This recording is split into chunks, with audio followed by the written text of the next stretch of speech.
ರಾಜ್ಯಪಾಲರನ್ನ ಭೇಟಿಯಾಗಿದೆ ಬಿಜೆಪಿಯ ನಿಯೋಗ. ಆರ್ ಅಶೋಕ್ ನೇತೃತ್ವದಲ್ಲಿ ರಾಜ್ಯಪಾಲರನ್ನ ಭೇಟಿ ಮಾಡಿದ್ದಾರೆ. ಕಾರಣ ಅಂತ ಹೇಳಿದ್ರೆ ಗ್ರೇಟರ್ ಬೆಂಗಳೂರು ವಿಧೇಯಕವನ್ನ ವಿರೋಧಿಸಿ ತಾವರ್ ಚಂದ್ ಗೆಹ್ಲೋಟ್ ಅವರಿಗೆ ದೂರನ್ನ ಕೊಟ್ಟಿದೆ ಬಿಜೆಪಿಯ ನಿಯೋಗ. ವಿಪಕ್ಷ ನಾಯಕ ಆರ್ ಅಶೋಕ್ ಅವರ ನೇತೃತ್ವದಲ್ಲಿ ಬಿಜೆಪಿಯ ಸದಸ್ಯರು ಹೋಗಿ ಈ ದೂರನ್ನ ಕೊಟ್ಟಿದ್ದಾರೆ. ಅಂದ್ರೆ ಇದಕ್ಕೆ ನೀವು ಅಂಕಿತವನ್ನು ಹಾಕಬಾರದು, ರಾಜ್ಯಪಾಲರು ತಡೆ ಹಿಡಿಬೇಕು, ಬೆಂಗಳೂರನ್ನ ಯಾವುದೇ ಕಾರಣಕ್ಕೂ ಒಡೆಯಬಾರದು, ಹೋಳು ಮಾಡಬಾರದು. ಈ ವಿಚಾರವನ್ನು ರಾಜ್ಯಪಾಲರಿಗೆ ಮನವರಿಕೆ ಮಾಡಿಕೊಟ್ಟಿದ್ದೇವೆ ಅಂತ ಹೇಳಿದ್ದಾರೆ.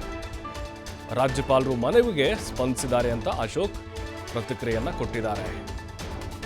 ರಾಜ್ಯಪಾಲರನ್ನ ಭೇಟಿಯಾಗಿ ಅದರ ಸಾಧಕ ಬಾಧಕಗಳ ಬಗ್ಗೆ ಅವರಿಗೆ ವಿವರಣೆಯನ್ನು ಕೊಟ್ಟಿದ್ದಾರೆ, ಮಾಹಿತಿಯನ್ನು ಕೊಟ್ಟಿದ್ದಾರೆ. ಗ್ರೇಟರ್ ಬೆಂಗಳೂರು ವಿಧೇಯಕ ಮೊನ್ನೆ ವಿಧಾನಸಭೆಯಲ್ಲಿ ಕಲಾಪದಲ್ಲಿ ಡಿ.ಕೆ. ಶಿವಕುಮಾರ್ ಅದನ್ನು ಮಂಡಿಸಿದ್ರು, ಅಂಗೀಕಾರ ಕೂಡ ಆಯಿತು.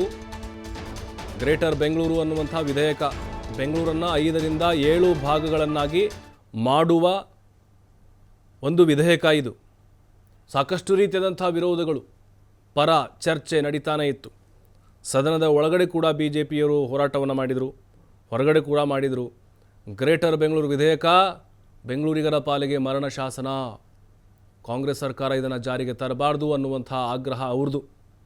ರಾಜ್ಯಪಾಲರಿಗೆ ಈಗ ನಿಯೋಗ ಹೋಗಿ ದೂರನ್ನು ಕೊಟ್ಟು ಬಂದಿದ್ದಾರೆ. ಆ ದೂರಿನಲ್ಲಿ ಕೆಲವೊಂದಿಷ್ಟು ಅಂಶಗಳನ್ನು ಉಲ್ಲೇಖ ಮಾಡಿದ್ದಾರೆ. ಗ್ರೇಟರ್ ಬೆಂಗಳೂರು ಆದರೆ ಅಂದರೆ ಬೆಂಗಳೂರು ವಿಭಜನೆ ಆದರೆ ಏನು ಅನಾನುಕೂಲ ಆಗುತ್ತೆ, ಮೇಯರ್ ಸ್ಥಾನ ಬೇರೆ ರಾಜ್ಯದವರು ಪಾಲಾಗುತ್ತಾ, ಬೇರೆ ಭಾಷಿಗರ ಪಾಲಾಗುತ್ತಾ, ಜೊತೆಗೆ ಅನುದಾನಕ್ಕೆ ಸಂಬಂಧಪಟ್ಟಂತೆ ಅಲ್ಲಿ ಯಾವ ರೀತಿ ತಾರತಮ್ಯಗಳು ಉದ್ಭವ ಆಗ್ಬೋದು, ರಾಜಕೀಯ ಪಕ್ಷಗಳಿಗೆ ಇದರಿಂದ ಹೊಡೆತ ಆಗುತ್ತಾ, ಜೊತೆಗೆ ಇಲ್ಲಿ ಯಾರಿಗೆ ಲಾಭ ಆಗುತ್ತೆ, ಜನರಿಗೆ ಯಾವ ರೀತಿ ತೊಂದರೆಗಳಾಗುತ್ತೆ. ಈಗ ಒಂದೇ ಪಾಲಿಕೆ ಇದೆ, ಒಬ್ಬರೇ ಮೇಯರ್ ಆಯ್ಕೆ ಆಗುವಂಥ ಅವಕಾಶ ಇದೆ. ಈಗ ಅಲ್ಲಿ ಡಿವೈಡ್ ಮಾಡಿಬಿಟ್ರೆ ಮತ್ತೆ 5 ಅಥವಾ 7 ಜನ ಪಾಲಿಕೆಯ ಮೇಯರ್ಗಳನ್ನು ಮಾಡಬೇಕಾಗತ್ತೆ. ಇದು ಆರ್ಥಿಕವಾಗಿ ಕೂಡ ಹೊರೆ ಆಗುವಂತಹ ಸಾಧ್ಯತೆಗಳಿರ್ತವೆ ಯಾವುದೇ ಸರ್ಕಾರ ಬಂದರೂ ಕೂಡ ಅಂತ ಈ ಎಲ್ಲ ಅಂಶಗಳನ್ನು ಆರ್ ಅಶೋಕ್ ಅವರು ರಾಜ್ಯಪಾಲರ ಗಮನಕ್ಕೆ ತಂದಿದ್ದಾರೆ. ನಿಯೋಗ ಹೋಗಿ ಅವ್ರನ್ನ ಭೇಟಿ ಮಾಡಿ ದೂರನ್ನು ಕೊಟ್ಟು ಬಂದಿದ್ದಾರೆ. ಅವರು ಕೂಡ ಸಕಾರಾತ್ಮಕವಾಗಿ ಸ್ಪಂದಿಸಿದಾರಂತೆ ರಾಜ್ಯಪಾಲ ತಾವರ್ ಚಂದ್ ಗೆಹ್ಲೋಟ್ ಅವರು. ಯಾಕೆಂದರೆ ನೋಡಿ, ಈ ಹಿಂದೆ ಕೆಲವೊಂದಿಷ್ಟು ವಿಧೇಯಕಗಳನ್ನು ರಾಜ್ಯಪಾಲರು ವಾಪಸ್ ಕಳುಹಿಸಿದ್ರು ಸರ್ಕಾರಕ್ಕೆ. ಜಟಾಪಟಿ ನಡೆದೇನಿತ್ತು ಸರ್ಕಾರ ಮತ್ತು ರಾಜಭವನದ ನಡುವೆ. ಒಂದು 4 ವಿಧೇಯಕ ವಾಪಸ್ ಮಾಡಿತ್ತು. ಆದರೂ ಸದನದಲ್ಲಿ ರಾಜ್ಯಪಾಲರ ಮೂಲಕವೇ ಸರ್ಕಾರವನ್ನು ಹೊಗಳಿಸುವಂಥ ಕೆಲಸ ಆಯಿತು. ಅದು ಮುಜುಗರ ಆಯಿತು ಬಿ ಜೆ ಪಿಯವರಿಗೆ.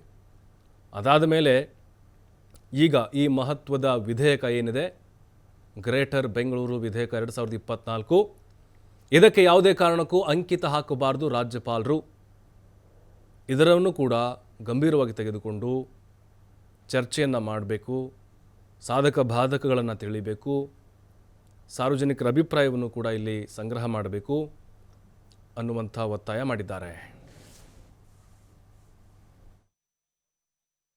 ಗೌರವಾನ್ವಿತ ರಾಜ್ಯಪಾಲರನ್ನ ಭೇಟಿ ಮಾಡಿ ಬೆಂಗಳೂರನ್ನ ಹೊಡಿಬಾರ್ದು, ಬೆಂಗಳೂರು ಒಂದು ಬ್ರ್ಯಾಂಡ್ ಬೆಂಗಳೂರು ಐತೆ, ಮತ್ತು 74th ಅಮೆಂಡ್ಮೆಂಟ್ ಪ್ರಕಾರನೂ ಕೂಡ ಇದನ್ನು ಹೊಡೆಯುವಂಥದ್ದು ಅಪರಾಧ ಅನ್ನೋದ್ರ ಬಗ್ಗೆ ಗವರ್ನರ್ಗೆ ಮನವರಿ ಮಾಡಿಕೊಟ್ಟಿದ್ರಿ. ಗವರ್ನರು ಕೂಡ ಸಾವಧಾನದಿಂದ ಕೇಳಿದ್ದಾರೆ, ನಿಮ್ಮ ಮನವಿಗೆ ಸ್ಪಂದನೆ ಮಾಡ್ತೀನಿ ಅಂತ ಹೇಳಿದ್ದಾರೆ.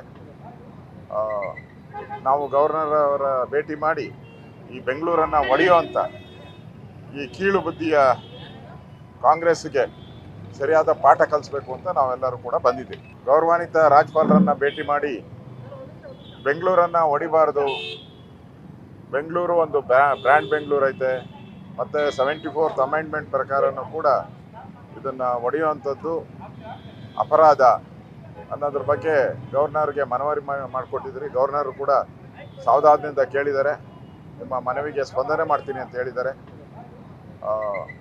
ನಾವು ಗವರ್ನರ್ ಅವರ ಭೇಟಿ ಮಾಡಿ ಈ ಬೆಂಗಳೂರನ್ನು ಹೊಡೆಯುವಂಥ ಈ ಕೀಳು ಬುದ್ಧಿಯ ಕಾಂಗ್ರೆಸ್ಗೆ ಸರಿಯಾದ ಪಾಠ ಕಲಿಸ್ಬೇಕು ಅಂತ ನಾವೆಲ್ಲರೂ ಕೂಡ ಬಂದಿದ್ದೀವಿ. ಗೌರವಾನ್ವಿತ ರಾಜ್ಯಪಾಲರನ್ನ ಭೇಟಿ ಮಾಡಿ ಬೆಂಗಳೂರು